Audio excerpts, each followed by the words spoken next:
আসসালামু আলাইকুম, সবাইকে শুভেচ্ছা। মোহনা সংবাদে শুনছিলেন এস আলম গ্রুপ সংবাদ শিরোনাম। আপনাদের সঙ্গে আছি আমি মাহমুদ হোসেন।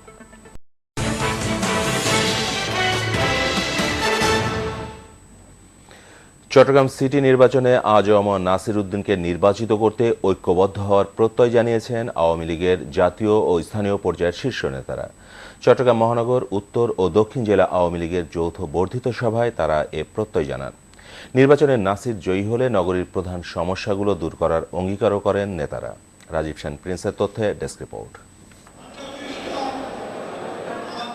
গেল নির্বাচনে হাতছাড়া হয়ে যাওয়া মেয়র পদটি পুনরুদ্ধার ও পরাজয়ের গ্লানি মুছতে নগর আওয়ামী লীগ ও অঙ্গ সংগঠনের নেতাকর্মীরা নাসির উদ্দিনকে জয়ী করতে বর্ধিত সভায় মিলিত হন।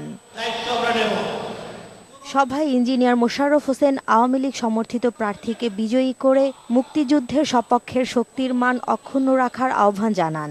মুক্তিযুদ্ধের চেতনাকে সুন্নত রাখার জন্য আমাদের এই আসনটি খুবই প্রয়োজন।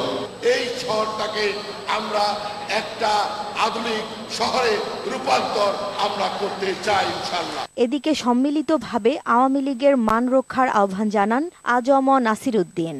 তিনি বলেন, নির্বাচনে কোনো বিপর্যয় হলে স্বাধীনতা বিরোধী চক্র যে অপপ্রচার চালাচ্ছে তা গ্রহণযোগ্যতা পাবে। যে মিথ্যাচার করেছে সেটাই দেশে বিদেশে গ্রহণযোগ্যতা পাবে। তখন শুধু আমি ব্যক্তিগতভাবে পরাজিত হব তা কিন্তু নয়, আওয়ামী লীগ ক্ষতিগ্রস্ত হবে, মাননীয় প্রধানমন্ত্রী শেখ হাসিনা এবং সরকার প্রচন্ড চাপের মুখোমুখি হবে। জেসমিন আলম, মোহনা, ন্যাশনাল ডেস্ক।